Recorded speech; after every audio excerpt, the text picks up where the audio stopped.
Hello everyone, welcome back to our channel A study circle में। आज हम काफ़ी शानदार टॉपिक पढ़ने वाले हैं, परसेंटेज। बेसिकली ये परसेंटेज हमारा एक टॉपिक नहीं है, ये बहुत सारे टॉपिक में यूज़ होता है। जैसे कि हमारा प्रॉफिट लॉस हो गया, SICI में भी काफ़ी काम आता है। तो हम आज इसको देखते हैं परसेंटेज होता क्या है। बेसिकली जो परसेंटेज है ना, वो क्या होता है, इसको हम लोग पर 100 लिखते हैं, पर 100 और प्रति 100 इसको लिखते हैं। जैसा कि देखिए, अगर आप 50% बोला, 50% बोला मतलब क्या, 50 डिवाइड बाई 100, ये कितना हो जाएगा 1/2। 50% का वैल्यू फ्रैक्शन में 1/2 होता है। जैसे और देखते हैं 33.33%, इसका जो वैल्यू होता है वो 1/3 होता है। 20% का जो वैल्यू होता है ये 1/5 होता है। ऐसे ही बहुत टाइप के मतलब आपको फ्रैक्शन याद करने पड़ेंगे, क्योंकि बहुत सारे क्वेश्चन में आपको परसेंटेज की वैल्यू दी रहेगी, लेकिन आपको फ्रैक्शन निकालना पड़ेगा, वो क्वेश्चन सॉल्व भी नहीं होता। जैसे कि एक क्वेश्चन मैं आपको अब भी दिखाता हूँ, 39% ऑफ 33.33%। अब इसको आप कैसे सॉल्व करेंगे? अगर आपको इसकी वैल्यू पता है कि 33.33% 1/3 होता है, तो आप तुरंत सॉल्व कर सकते हैं। जैसे कि देखिए 39 इंटू 1/3, तो कितना हो जाएगा, इसका आंसर 13 हो जाएगा। तो ऐसे ही बहुत सारे फ्रैक्शन आपको याद करने पड़ेंगे परसेंटेज के लिए। अब देखते हैं, अभी समझ लीजिए 50% ऑफ को हम लोग हमेशा का भी लिखते हैं, चाहे ऑफ लिखें और चाहे का लिखें, दोनों एक ही मतलब है। ये दोनों का मतलब होता है मल्टीप्लिकेशन। 50% ऑफ 20, तो इसको हम कैसे सॉल्व करेंगे? ये परसेंटेज दिया हुआ है, तो परसेंटेज मतलब क्या होता है, पर 100। मैंने अभी ये बताया था आपको कि पर 100, तो 50 डिवाइड बाई 100। का और ऑफ का दोनों का सेम ही मतलब होता है, इसका मतलब होता है मल्टीप्लिकेशन, और यहाँ पर 20 आएगा, तो ये 0 से ये कैंसिल हो जाएगा, ये जाएगा और ये जाएगा, तो ये 5 बचा। अब ये 5 एकम ये 10 हो जाएगा। तो 50% का 20 10 होता है, इसका वैल्यू क्या आएगा, 10 आएगा। ऐसे ही और एक देखते हैं हम लोग, 30% ऑफ 90, ये देखते हैं हम लोग। तो इसको कैसे सॉल्व करेंगे? पहली बात तो 30% है, तो हम 30 तो सेम लिख देंगे, लेकिन यहाँ पर परसेंट की साइन है। परसेंट मतलब क्या हो गया, डिवाइड बाई 100 इंटू 90, तो ये 0 से कैंसिल हो जाएगा, ये कितना हो जाएगा 18। इसका जो वैल्यू आएगा वो 18 आएगा। तो कभी भी अगर आपको का दिया रहे या ऑफ दिया रहेगा, उसका सिंपल मतलब होता है, मैं यहाँ पर लिख देता हूँ, का और ऑफ का मतलब होता है मल्टीप्लिकेशन, गुणा होता है उसका मतलब, ठीक है। और हमेशा 50% है या फिर जो भी परसेंट साइन होता है, उसको हम लोग कैसा कन्वर्ट करते हैं, डिवाइड बाई 100 करके उसको फ्रैक्शन फॉर्म में करते हैं। और देखते हैं इसके ऊपर, अब देखते हैं decimal to fraction to decimal. जैसे देखिए, अब ये 1/2 दिया हुआ है, अब हमें इसको क्या करना है, कन्वर्ट करना है परसेंटेज में कन्वर्ट। सबसे पहले हम इसको डेसिमल में कन्वर्ट करेंगे, दशमलव में कन्वर्ट करेंगे। तो 1/2 का सबको मतलब पता है, 0.5 होता है, ठीक है। ये हमारा क्या है, फ्रैक्शन है,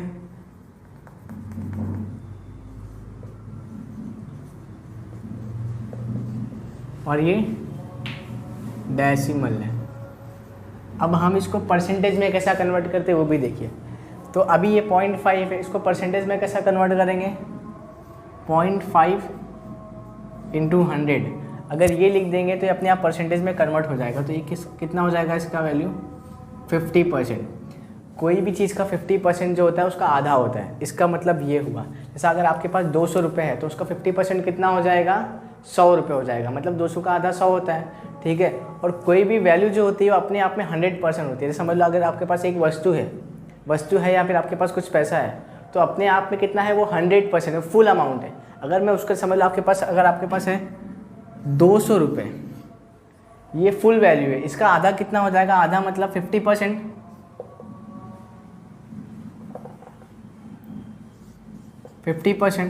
अब आपको डायरेक्टली पता है कि 50% को हम लोग 1/2 लिखते हैं, तो इसको आपको लिखने की ज़रूरत नहीं है कि 50 divide by 100, just right it down, 200 into 1/2, तो आपको कितना मिल जाएगा, 100 रुपये।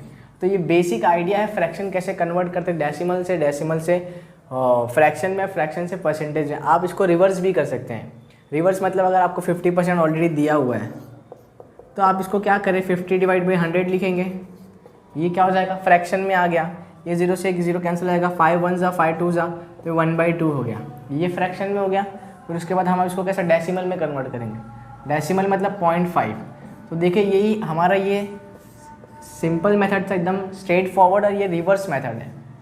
तो आपको कन्वर्जन पता होना चाहिए कि decimal to fraction, fraction to decimal to fraction and fraction to percentage, ये कन्वर्जन पता होना चाहिए। अब हम जाएंगे इसके बहुत सारे टाइप से क्वेश्चन सॉल्व करेंगे परसेंटेज के ऊपर, और ये काफ़ी इंपॉर्टेंट चैप्टर है क्योंकि प्रॉफिट लॉस हो गया हमारा, कंपाउंड इंटरेस्ट हो गया, सिंपल इंटरेस्ट हो गया, रेशियो में बहुत यूज़ होता है। तो अगर आपको ये पूरा अच्छे से आता रहेगा, आप 4-5 चैप्टर आराम से आप कवर कर सकते हो ग्रुप डी के लिए, ठीक है। तो हम इसके अभी बहुत सारे different types of question solve करेंगे, बने रहिए हमारे साथ।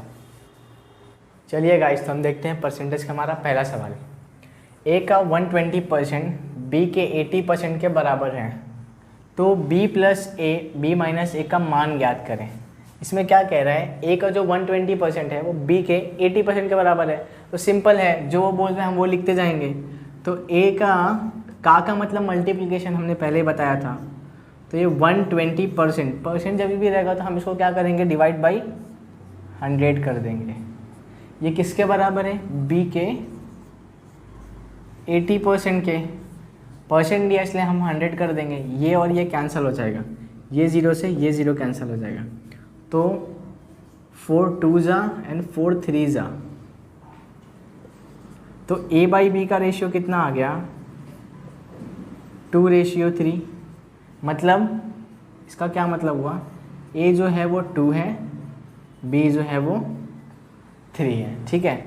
अब बस इसका मान ज्ञात करना है, तो b plus a divide by b minus a कितना होगा, b हमारा जो है वो 3 है, a कितना है 2 है, b हमारा जो 3 है ये 2 है, तो कितना हो जाएगा 5/1, जो कि 5 ही है हमारा आंसर। देखते हैं हमारा दूसरा क्वेश्चन। यदि x y का 80% हो तो x का कितना परसेंट y होगा, और हमारे ये ऑप्शन दिए हुए, a 75%, b 80%, c 100% and d 125%। तो चलिए सॉल्व करते हैं हम। जो x और y का 80% है, मतलब क्या हो गया, x जो है वो 80% है, तो हम y को 100 ले लेते हैं। चलिए देखते हैं, y को हम क्या ले लिए 100, तो x ऑटोमेटिकली 80% बोल रहा है तो वो 80 हो जाएगा, ठीक है। कैसा करते हैं हम वो भी बता देते हैं। 80% बोला है ना, तो परसेंट की जगह पर हम 100 लिखेंगे, और y की वैल्यू क्या है हमारे पास, ऑलरेडी 100 है, तो 100 से 100 कैंसिल हो जाएगा, और ये x की वैल्यू आएगी 80। बेसिकली ये तो फॉर्मूला है, लेकिन आपको यूज़ करने की ज़रूरत नहीं है। डायरेक्ट 80% बोला है तो ये 100 वैल्यू है, तो डायरेक्ट हम 80 ले लेंगे। लेकिन अगर यहाँ पर 200 रहता, इसकी वैल्यू अगर कुछ और रहती, तो हम ये फॉर्मूला यूज़ करके x का निकाल देते, ठीक है। तो x का वैल्यू कितना 80 है, y का 100 है। अब हमसे पूछ क्या रहा है, x का कितना परसेंट y है, तो बेसिकली y हमेशा ऊपर रहेगा। तो देखते हैं y कितना है हमारे पास 100 है, x कितना है हमारे पास 80 है, हमें निकालना परसेंट है। तो हम क्या करेंगे, इसको मल्टीप्लाई करेंगे 100 से, ये 0 से ये 0 कैंसिल हो जाएगा, ये कितना हो जाएगा 2 4 जा 2 5 जा, ओके, 4 1 जा 4 2 जा एंड 4 5 जा, तो 5 × 25, 5 × 25, तो हमारा आंसर कितना आता है 125%। तो ये हमारा करेक्ट ऑप्शन है। तो हमारा ये क्वेश्चन नंबर 3 है, आप स्क्रीन पे देख सकते होंगे। तो उसमें क्या बोल रहा है, स्कूल स्टूडेंट 60% ऑफ बॉयज़ है उसके अंदर, ठीक है, और उसके अंदर गर्ल जो है वो 972 है। तो हमें नंबर ऑफ़ बॉयज़ पता करना है। तो 60% ऑफ बॉयज़ स्कूल में है, और जो 60% बॉयज़ है, तो मतलब कितना हो गया 40% गर्ल्स रहेंगी। 40% गर्ल्स का वैल्यू कितना है 972, मतलब 40% ऑफ गर्ल्स का वैल्यू कितना हुआ 972। तो पहले हम 100% फाइंड कर लेते हैं। तो क्या हो जाएगा, ये 0 से 0 कैंसिल हो जाएगा, ये यहाँ पर मल्टीप्लाई हो जाएगा 2 जा एंड 5 जा, तो 972 × 5/2,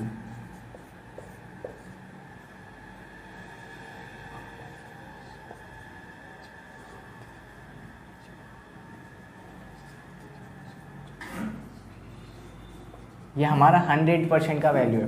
अब हमें पता है कि 60% उसके अंदर से बॉयज़ है, तो ये 100% मतलब बॉयज़ और गर्ल्स को मिला के ये वैल्यू हमारा है। तो 60% बॉयज़ निकालने की सबसे सिंपल ट्रिक क्या है कि ये माइनस कर दो, ख़त्म हो गया। अगर ये 100% हमारा है और ये 40% गर्ल है तो 60% कैसा निकालोगे आप, जस्ट माइनस कर दो। तो 2430 माइनस 972 कितना हो जाएगा,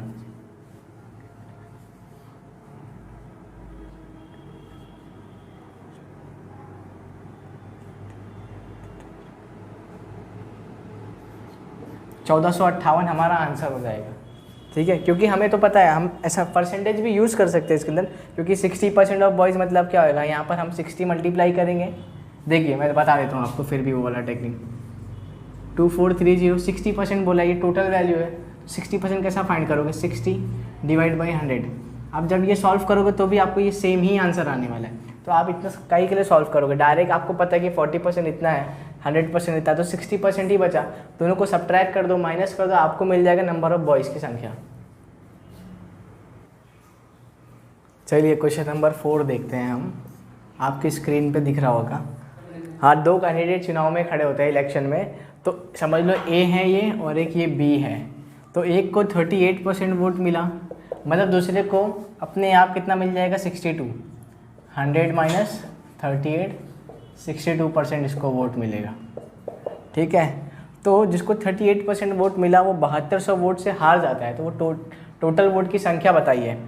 तो इसको 62 मिला, इसको 38 मिला, तो इन लोगों का डिफरेंस कितना होगा, 62 माइनस 38 कितना हो जाएगा, ये 24% वोट जो है, मतलब बेसिकली उसको इतना मिला, इसको इतना मिला, तो इतना कम मिला उसको, 7200 वोट कम मिला, इसलिए वो हार जाता है। ठीक है, इसका मतलब है कि इसको 7200 ज़्यादा मिला। ठीक है, हम इसको सरल भाषा में समझते हैं। तो दोनों का डिफरेंस कितना है, 24% हो गया। अब 24% जो वैल्यू है, जो डिफरेंस है हमारा, वही 7200 वोट है। तो 24% को हम सीधा डिवाइड बाई 100 कर देंगे, तो हमारा कितना हो गया, 7200 वोट है। अब 100% कैसा फाइंड करते हैं हम लोग, यहाँ पर भी 100 मल्टीप्लाई कर दो और वहाँ पर भी 100 मल्टीप्लाई कर दो, तो ये और ये कैंसिल हो जाएगा।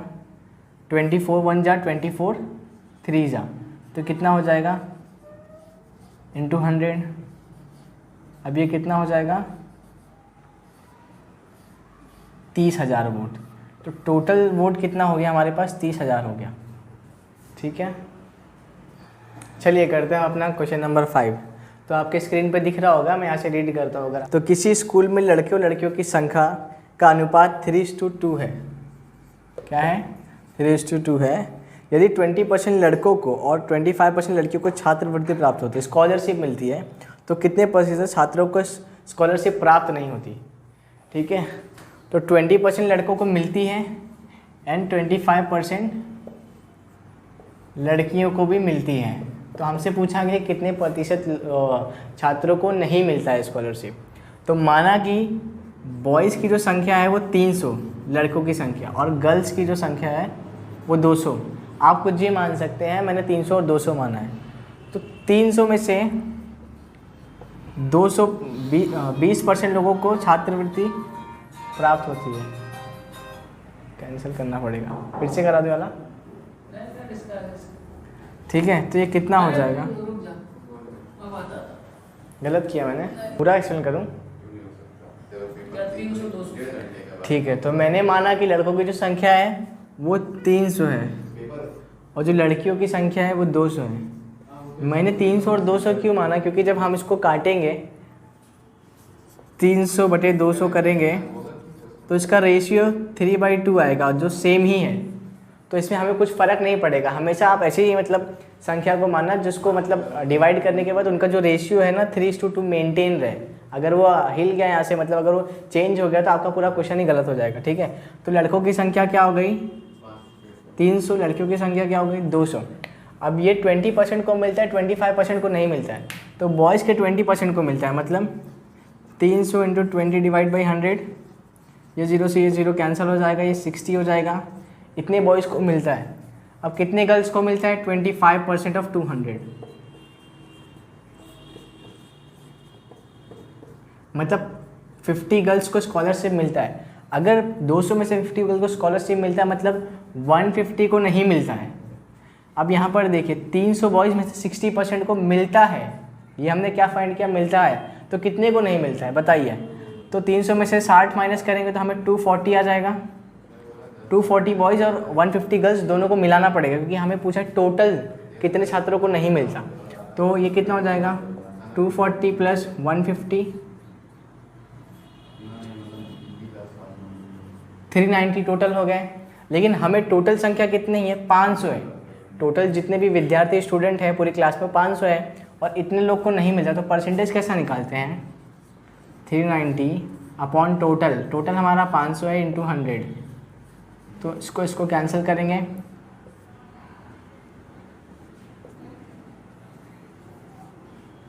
तो हमारा आंसर कितना आएगा, 78%।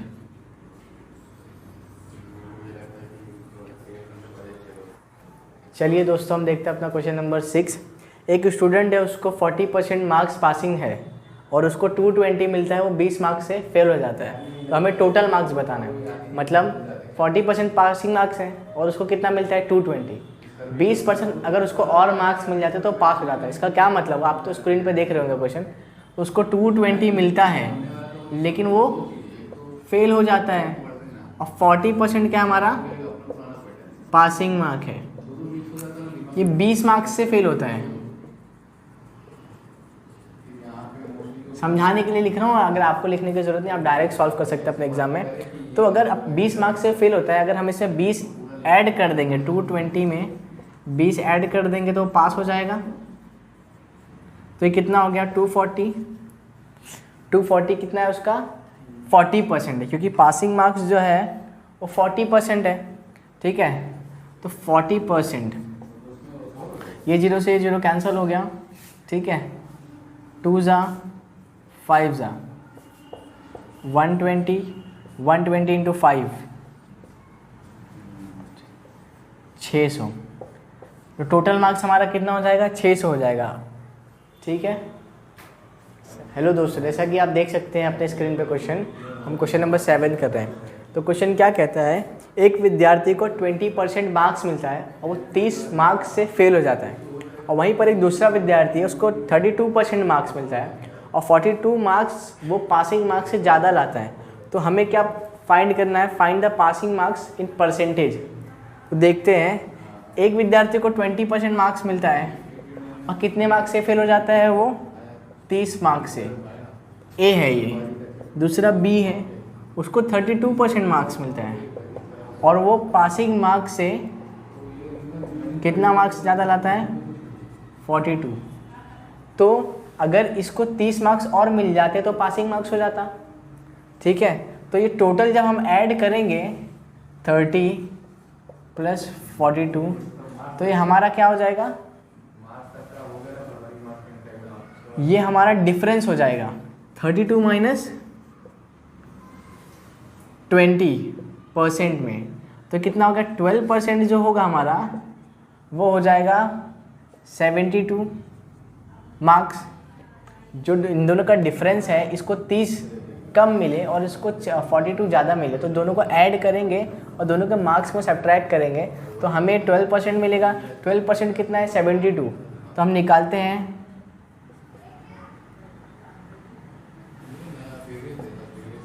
Equal to 72।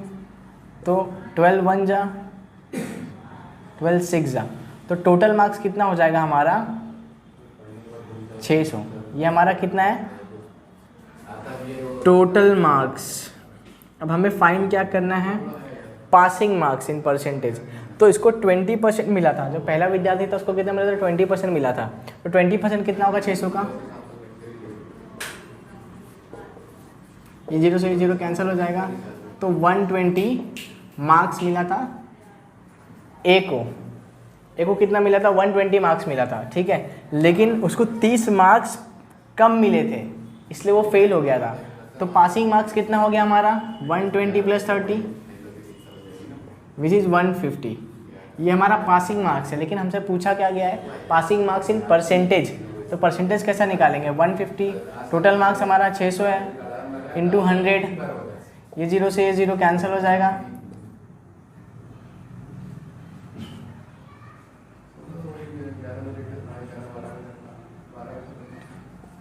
तो ये 25% हो गया हमारा।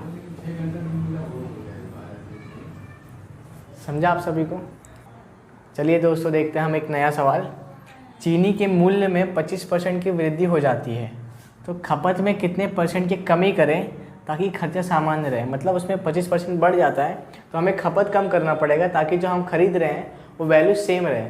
तो देखते हैं हम, पहले माना चीनी की जो वैल्यू है 100 रुपये, अब वो बढ़ के कितना हो जाएगा, 25% बढ़ा, मतलब कितना हो जाएगा, ये 125 हो गया।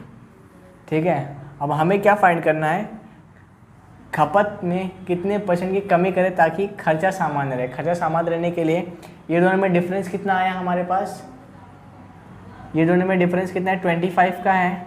लेकिन इस बार हम इसके ऊपर कैलकुलेट करेंगे क्योंकि हमारी वैल्यू तो बढ़ी गई है चीनी की, हमारा जो वैल्यू है अब ये हो गया है। तो नीचे क्या आएगा, 125 इंटू 100% में, तो 25 बन जा 25 आए जा, और ये कैंसिल करेंगे तो कितना हो जाएगा, तो हमारा आंसर कितना आएगा, 20% का हमें खपत में कमी करना पड़ेगा ताकि जो दोनों की जो वैल्यू है खरीद रहे हैं और जो खपत हो रही है दोनों सेम रहे। चलिए एक और अच्छा क्वेश्चन सॉल्व करते हैं। अंडों की कीमत में 25% की वृद्धि के कारण एक आदमी 240 रुपये में 4 अंडे कम खरीद सकता है। अंडे का नया और पुराना मूल्य ज्ञात कीजिए। ठीक है, तो समझ लीजिए पहले क्या था हमारे पास, और उसने 25% की वृद्धि हो गई तो क्या हो गया, 125 हो गया। पहले हमारे पास 100 था, तो ये कितना हो जाएगा, जब हम इसको कैंसिल करेंगे तो 5 × 4 हो जाएगा। तो रेशियो में क्या हो जाएगा, बाद में 5 हो जाएगा, और पहले हमारे पास 4 पार्ट्स थे। ठीक है, तो हम इसको लिखते हैं पहले और इसको बाद में। तो हमारे पास प्राइस डिफरेंस क्या हुआ, पहले हमारे पास 4 था, ये देखो हमने रेशियो फाइंड किया है, 4 था, अब बाद में हमारे पास 5 हो गया। ये हमारा क्या है, प्राइस है, पार्ट्स में लिए हमने। अब हम क्वांटिटी की बात करते हैं। क्वांटिटी केस में हमेशा ये इंटरचेंज हो जाता है, ये दोनों एक्सचेंज हो जाता है। तो अब यहाँ पर 5 आ जाएगा और यहाँ पर 4 आ जाएगा। ठीक है, अब आप देख सकते हैं पहले वो 5 ले पाता था, अब वो 4 ही ले पा रहे हैं। तो मतलब यहाँ पर एक पार्ट का डिफरेंस है। अब यहाँ पर लिखा हुआ है कि 4 अंडे कम खरीद पाता है। इसका मतलब क्या हुआ, जो एक पार्ट है हमारा वो 4 अंडे हैं।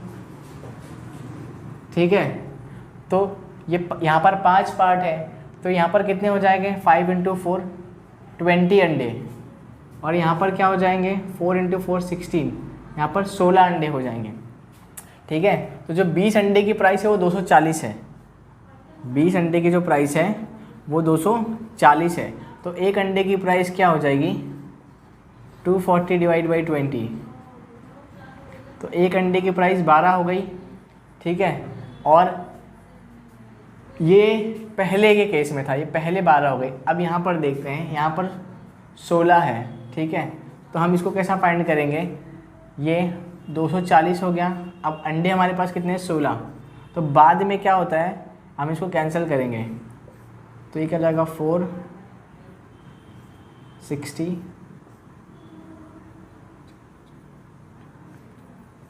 तो ये 15 हो जाएगा। तो जो बाद में हमारा प्राइस आया वो 15 आया, और जो पहले का प्राइस था हमारा वो 12 था। तो अगर आपसे पूछा जाए ये अंडे का नया प्राइस जो है वो 15 है, देखो ना बढ़ गया है, और जो पुराना प्राइस था वो 12 है, तो अभी भी ये कम है और ये बढ़ गया है। लेकिन फिर भी ये कम होने के बावजूद भी हमें ज़्यादा अंडे मिलते थे और ज़्यादा होने के बावजूद हमें कम अंडे मिलते हैं। तो बड़ा ही सिंपल सा क्वेश्चन था, बस आपको पता होना चाहिए कि सबसे पहले आप रेशियो फाइंड कर लें, फिर उसके बाद क्वांटिटी जो हमेशा है वो इंटरचेंज हो जाती है। इंटरचेंज करने के बाद आपने फाइंड किया कि ये जो एक पार्ट है, यहाँ पर देखो, यहाँ पर 5 था, यहाँ पर 4 था, तो एक पार्ट का डिफरेंस उन लोग ने खुद ही दिया है, 4 अंडे हैं। तो एक पार्ट का डिफरेंस अगर 4 अंडे हैं तो इसके पास 5 पार्ट थे, तो हमने इसको मल्टीप्लाई, इसका टोटल 20 अंडे हो गए, और इसके पास 4 पार्ट थे तो ये 16 अंडे हो गए। अब हमें ये पता है कि जब वो पहले था तो 240 रुपीज़ में आता था 20 अंडे, तो एक अंडे कितना आएगा, जस्ट डिवाइड कर दो 20 से, तो ये पहले का प्राइस हो जाएगा। और दूसरे का जब बाद का प्राइस क्या हो जाएगा, 16 अंडे थे तो उसको डिवाइड कर दो 240 से 16 अंडे, तो आपको बाद का प्राइस मिल जाएगा। चलिए हम एक सॉल्व करते हैं क्वेश्चन परसेंटेज का। तो क्वेश्चन क्या कहता है, एक वस्तु की कीमत में 10% की कमी हो जाती है तथा खपत में 20% की वृद्धि हो जाती है, तो खर्चे पर क्या प्रभाव पड़ेगा? खर्चा इंक्रीज होगा या डिक्रीज होगा? ठीक है, तो हम जानते हैं, समझ लीजिए। सबसे पहले इसका एक कॉन्सेप्ट पता होना चाहिए आपको कि प्राइस इंटू क्वांटिटी एक्सपेंस होता है। हिंदी में बताता हूँ मैं आपको। एक्सपेंस, प्राइस मतलब जो भी उसका प्राइस रहेगा, क्वांटिटी मतलब जितना भी आप कंजप्शन करेंगे, आप जितना भी खरीदेंगे, तो वो दोनों को मल्टीप्लाई करेंगे तो आपको उसका एक्सपेंस हो जाएगा। टोटल जितना भी आप खर्चा करेंगे वो एक्सपेंस हो जाएगा। ठीक है, तो हम मान लेते हैं कि हमारा पहले जो प्राइस था, पहले वो 10 रुपये था और क्वांटिटी भी हमारे पास 10 ही थी, तो एक्सपेंस हमारा कितना हो जा रहा था? 100 रुपये।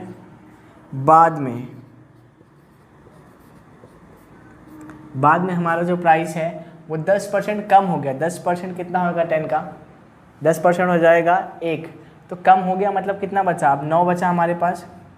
और ये जो वृद्धि हुई 20% की, तो 20% कितना होता है? 10 का 2 होता है, तो इसका वृद्धि हो गया, इसका मतलब ये क्या हो गया? 12 हो गया। तो हमारा एक्सपेंस कितना हो जाएगा? 108। अब आप देख सकते हैं पहले 100 था, अब 108 हो गया है, तो हमारा जो एक्सपेंस है वो बढ़ गया है। पहले हमारे पास 100 रुपये हमारा खर्चा था, लेकिन अब 108 हो गया है, तो हमारे को 8 रुपये का एक्सपेंस इंक्रीज हुआ है।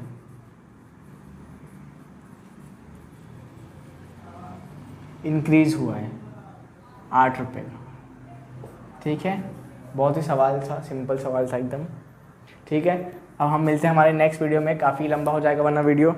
अगर आपको पसंद आया चैनल तो लाइक करें, सब्सक्राइब करें और देखते रहें ए स्टडी सर्कल। हम बहुत ही डिफरेंट टॉपिक के साथ अभी आगे आने वाले हैं, जैसा कि प्रॉफिट लॉस हो गया और मेंसुरेशन हो गया, जितने भी, और रेशियो प्रोपोर्शन भी बाकी है अभी हमारा, तो हम सब चैप्टर आपको कराएंगे। बस चैनल को, अगर आपको चैनल अच्छा लगा हो तो लाइक करें, सब्सक्राइब करें।